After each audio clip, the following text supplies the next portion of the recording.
Ini. Saya dapat kiriman juga. Ada orang bertanya pada saya, benarkah Tok Mat ini anti kerajaan Melayu? Ini adalah berpunca daripada kenyataan Tok Mat, tapi yang dipotong-potong. Sebab itu saya kata, bila anda mendengar satu kenyataan, janganlah culik sini. Sebab itulah di media sosial Timbalan Presiden UMNO Datuk Seri Mohamad Mahasan dilabelkan sebagai pemimpin yang anti kerajaan Melayu Islam. Ia bermula apabila ucapan Tok Mat ketika pelancaran Jentera Pilihan Raya Barisan Nasional untuk PRN Melaka. Ia telah diedit dan diulas dan lari daripada konteksnya sehingga menggambarkan seolah-olah beliau anti kerajaan Melayu Islam. Sedangkan Tok Mat Hasan menjelaskan, amalan pemerintahan Barisan Nasional adalah mengamalkan penyertaan dari pelbagai kaum dalam pentadbiran jentera kerajaan. Barisan Nasional tidak pernah mengenepikan penyertaan dan kepentingan kaum minoriti dalam pemerintahan. Itu memang prinsip asal kerajaan Barisan Nasional. Jadi apakah itu dianggap sebagai anti kerajaan Melayu Islam?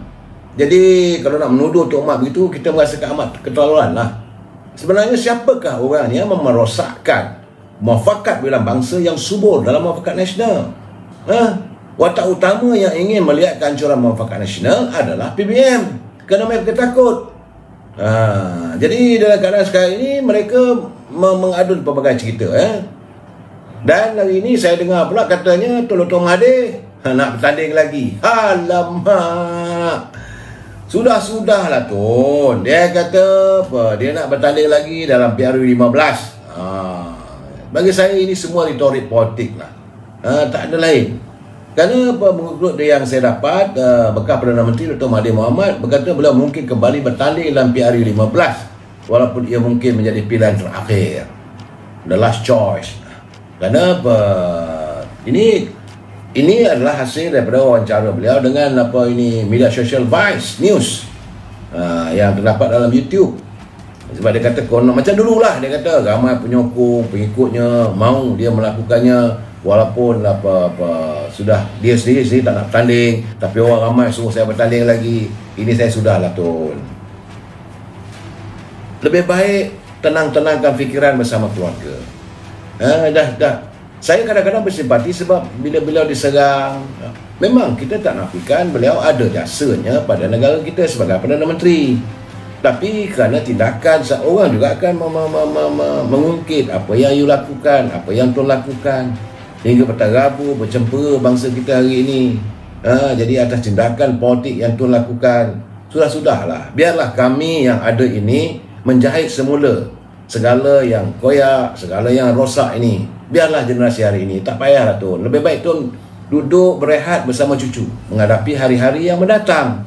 Usia pun dah 95 tahun Tun.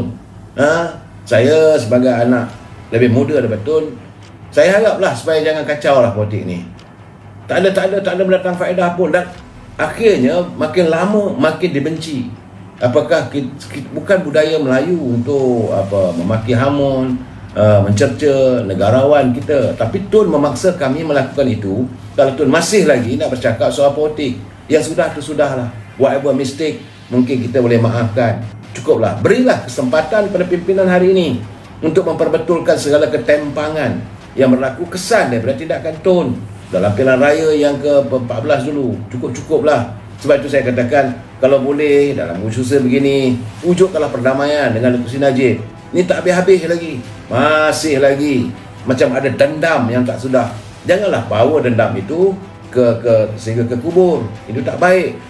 Tun, kita umat Islam, saya minta maaf lah dalam keadaan begini. Saya ingin menganjurkan pada Tun, sudahlah. Jadi anak-anak beliau, saudara Mukzani, saudara Mizan, saudara Mukris, Puan Mak Datuk Marina, sabarkanlah ayah anda itu. Jangan sampai rakyat memaki hamun lagi. Sebab bila masuk dalam politik ni, memang orang akan mengkaji, melihat segala kesilapan. Waktu itu saya tak tahu nak. Dan hari ini saudara, kabarnya ni kita masuk dalam bab Melaka ni pula, sudah ada orang kabarnya. Ini bagi saya mungkin satu berita gosip, tapi gosip di Malaysia ni selalunya benar.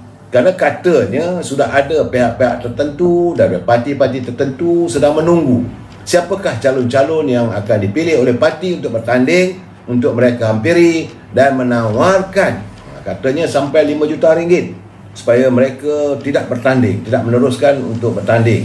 Caranya mungkin merosakkan kertas pencalonan. Sebab itu besok Yang Berhormat Dato' Mak Hassan memanggil semua calon-calon dan supaya ada peguam-peguam yang mengisi borang.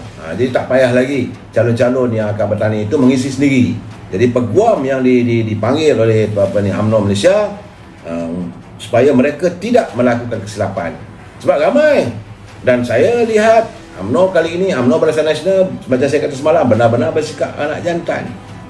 Kabarnya masih lagi nak membeli supaya jangan ada pertembungan. Kalau pada kawasan itu mereka rasa boleh menang, calon UMNO je beli. Nilai sampai 5 juta. Saya rasa sudah lah.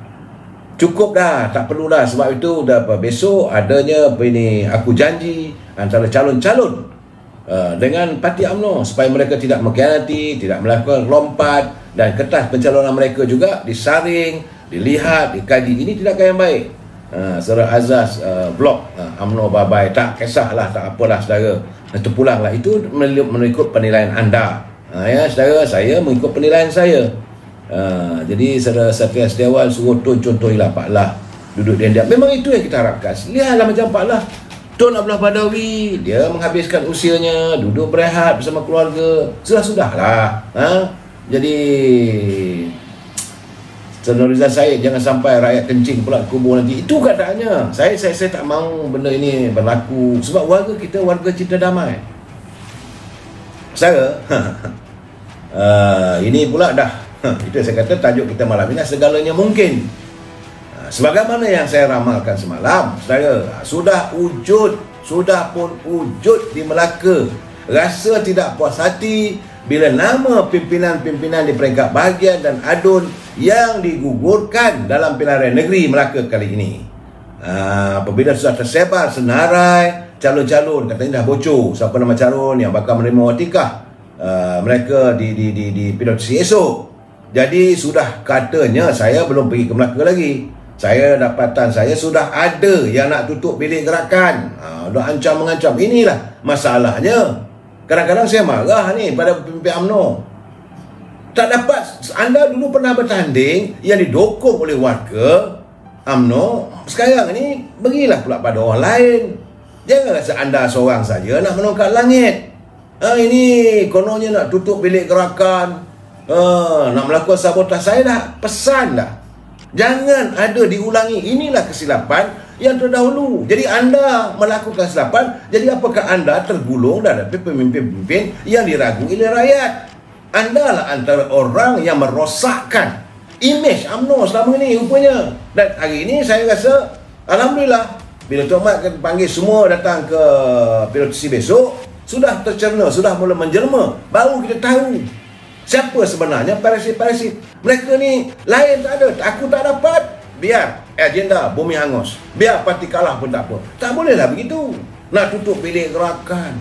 Perdana ketua bahagian, dia kata kalau pandangan mereka tak nak terima, maka pimpinan atas fikir mesti dengar cakap. Inilah saya katakan, bila mereka menjadi ketua bahagian, menjadi pimpinan bahagian, mereka membeli jawatan.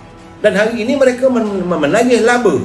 Jadi pimpinan parti mesti ikut kehendak mereka. Parti mesti adalah dia punya orangnya, penilaian satu persatu. Janganlah saudara mengambil tindakan yang sebegitu. Ya, perlembagaan memperuntukkan. Ya, saudara, memang perlembagaan memperuntukkan bahawa presiden, walaupun presiden mempunyai kuasa pemutus, dan kuasa pemutus itu juga bersandarkan daripada pandangan dan nasihat daripada bahagian. Itu kita tahu. Tapi bukan semestinya kita kena ikut kehendak bahagian. Sebab kadang-kadang ada juga calon-calon yang dikemukakan oleh bahagian itu tak bersesuaian. Malahan kalau dah 3-4 penggal jadi calon, sudahlah. Sebab rakyat sudah menuntut supaya adanya UMNO ini menurunkan calon-calon baru. Jadi saya tengok sekarang ni ada pula mengatakan tengok senarai yang bocor tu seolah-olah tempah maut. Apakah ini sikap? Apakah ini sikap anda sebagai warga parti, orang UMNO? Tak sepatutnya begitu. Kita akur bila parti telah memutuskan Polan bin Polan ni dia calon, kita kena beri sokongan. Jangan mikirkan diri kita sendiri saja. Apa dengan rakyat tu? Yang penting kroni-kroni dia mendapat projek. Itulah masalahnya saudara Imran Masara. Dan saya rasa saya bersetuju dengan Tuan Mat. Dia bodoh saya. Tak usah pedulilah orang nak cakap apa pun. Kau nak kata ni kroni ke, kau nak cakap itu ke, tak usah pedulilah. Memanglah setiap kali bila musim pilihan raya, bila senarai nama dikeluarkan, memang ada yang tak puas hati. Bila tak dapat, dia kata tak puas hati.